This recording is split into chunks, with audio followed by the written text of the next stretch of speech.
Hey everyone and welcome. We're going to be going over the events in Ukraine for June 24th, 2022. So compared to yesterday, there's not that much going on today, to be honest. One thing is the HIMARS was used today for the first time. I actually uploaded a video on my channel, so you can watch this video on my channel in full if you want. Basically, just shows the HIMARS being used. Location is not known, obviously, because the Russians are going to try to target it. Let's see what else is going on. So there's a lot of, like any other day, another typical day in Ukraine, there's a lot of Russian artillery, missile strikes, airstrikes on Ukrainian targets. If we look right here, Russian army using helicopters to destroy bridges and roads to Lysychansk. This is significant because yesterday the Russians overran this position right here, south of Lysychansk. So right here, Hirske and Zolte, they overran this position. It was a pocket, but they encircled it, and they've now taken the entire area. And the Popasna bulge is no longer a bulge. This entire area is now south of Lysychansk is now a front. Severodonetsk, the Russians are still working on that. They control 80% of the city. It's just a matter of time now. They're going to wrap up sooner or later. Now when it comes to the Azot chemical plant, I don't know about that. That might be another, that might turn out to be another Azovstal. Hopefully not, because it's just a waste. I mean, if you're surrounded anyways, what's the point, right? You're surrounded, there's nowhere to go. You're going to have to surrender sooner or later, right? I mean, the longer you wait, the worse off it is for the defenders, because, you know, their wounded soldiers might end up dying. They might not get the medical aid in time. People begin starving, infection, etc. So, I don't know how it's going to turn out, but it looks to be like another Azovstal. Now here, Azot chemical plant, what it actually looks like is something more like this. Because we know it's surrounded. We know they're surrounded, so it's something more like this. Right, something like that.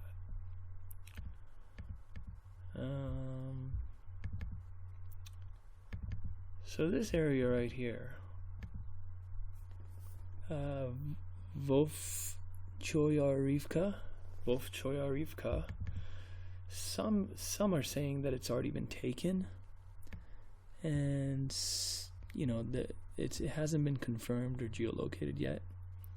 There's no video evidence yet, but some are saying that the Russians are trying to take it. Some are saying it has been taken, but we're going to have to wait and see. Anyways, the Russians are now looking at a couple different options. They have a few other options, and all the cards are really in the Russians' hands. Because, basically,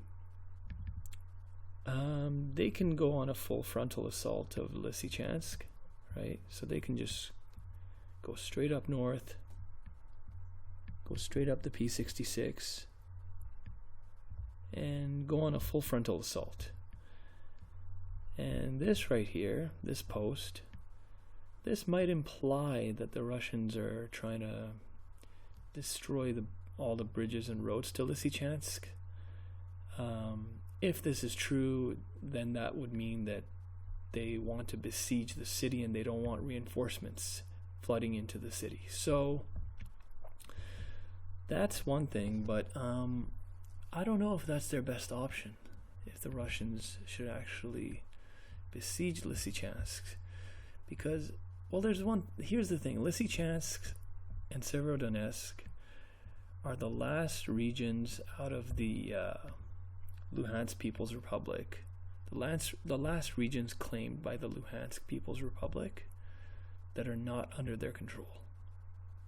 So, Luhansk Oblast, this northern area right here, Luhansk, and before the war, they controlled the area highlighted in dark red. Since the war started, they've expanded and taken all these areas. Not surprising because it's by the Russian border, but the last area remaining is Severodonetsk and Lysychansk. Now, one issue with Lysychansk is that if the Russians go on a full frontal assault, if they want to besiege the city like Severodonetsk, I'm sure they can do it, but one issue is that all the bridges, from what I'm hearing, from Severodonetsk to Lysychansk have been destroyed. Now, there's contending claims as to how they were destroyed and who destroyed them. The Russians claim the Ukrainians destroyed some of the bridges to prevent the Russians from basically going over to Lysychansk from Severodonetsk. And the Ukrainians claim that the Russians destroyed it to prevent the Ukrainians from reinforcing Severodonetsk from the other side. So there's competing claims, obviously, but anyways, the bridges are not really functional. And so it would be, if they were, that would help the Russians quite a bit, but the way things are, I mean, the Russians are brimming with confidence right now. They just overran this entire area, Zolte-Hirske, after weeks of fighting, right? They did it in style too, I should say.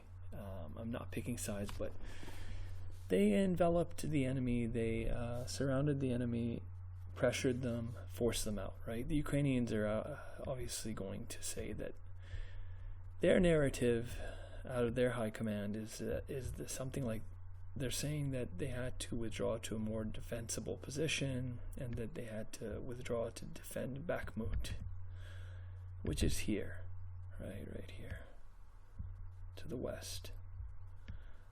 So they said they withdrew to defend Bakhmut, but the Russians, they claimed that the Ukrainian units defending this area had suffered more than 50% casualty rate, and that many of the soldiers,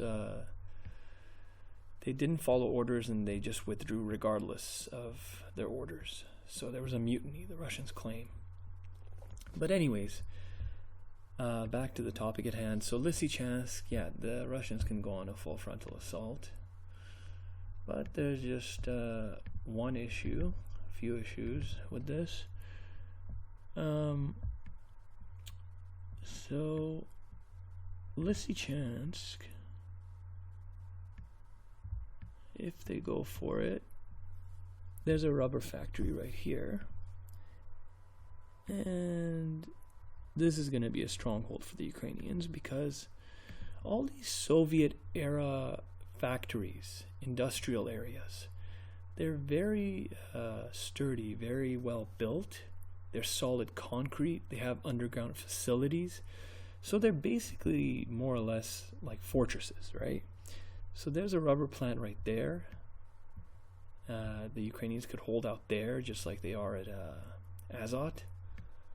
And there's also, I believe, an oil refinery. This is the oil refinery. It's a larger complex than the rubber plant. And this could be problematic for the Russians as well, because this will act as a strong point, as a fortress. And from what I'm hearing, the Ukrainians have been sending tanks and reinforcements to this area for sure, the oil refinery. But if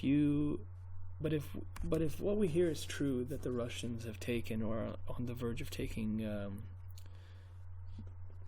Vovchoy Arivka, butchering the names, but anyways, if they're about to take this area, then the issue is that they're going to be right in between two fortresses, and the Ukrainians can, launch artillery at them, rockets, tank fire, snipers can harass them from here. So going on a full frontal assault would be problematic because,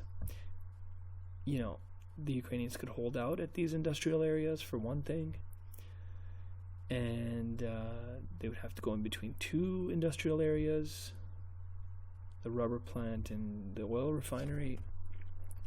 And then on top of that, once they get to Lysychansk, then it's going to be urban fighting, house to house, and they haven't even wrapped up in Severodonetsk yet. So if I were the Russians, I don't think I would go for this option.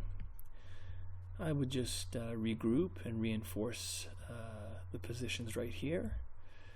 And then you see the Russians have several options.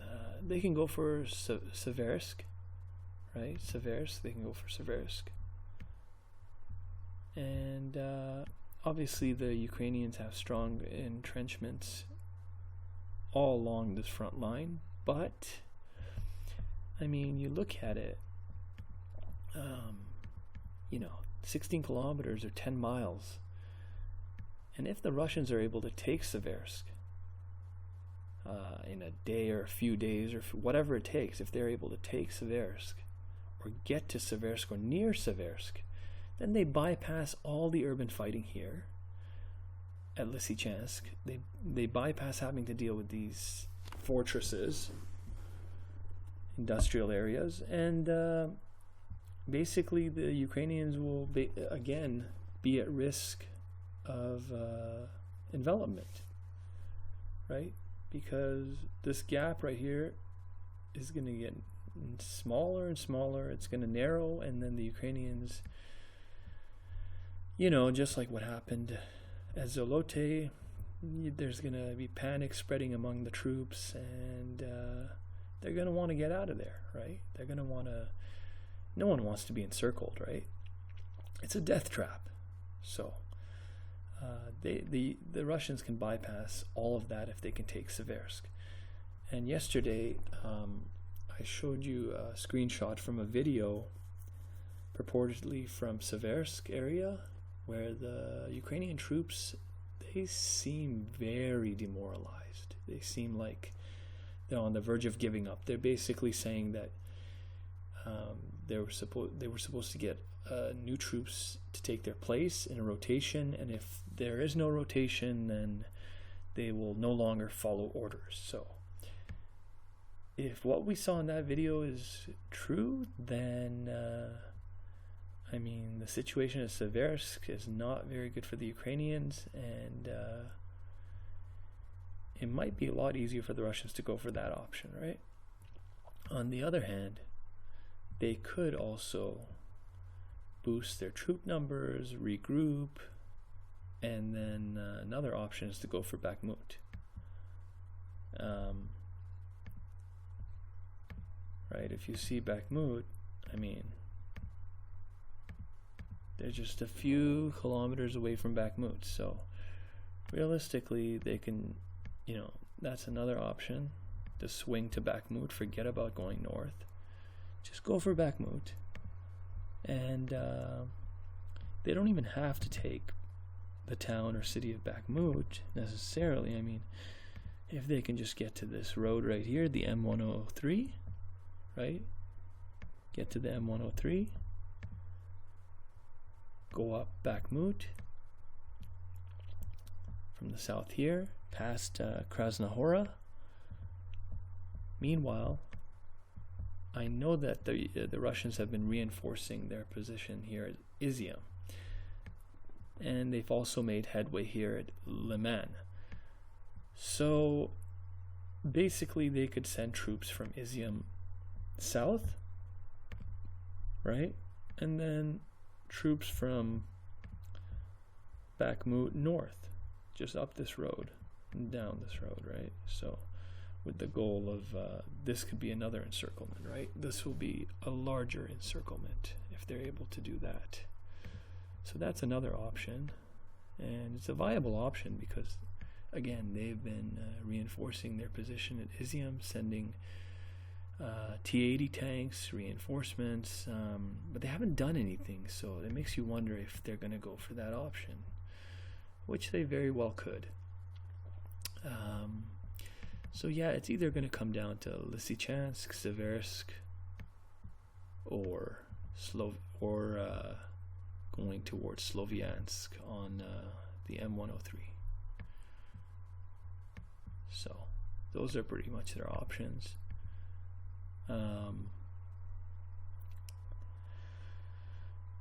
Again, in terms of firepower, the Russians, in terms of artillery, I mean, sure, the Ukrainians got 4 of the 4 HIMARS units, but at the beginning of the war, they had like 80 Smerch multiple launch rocket systems, so most of those have been destroyed, and in terms of artillery, they're outnumbered at least 10 to 1.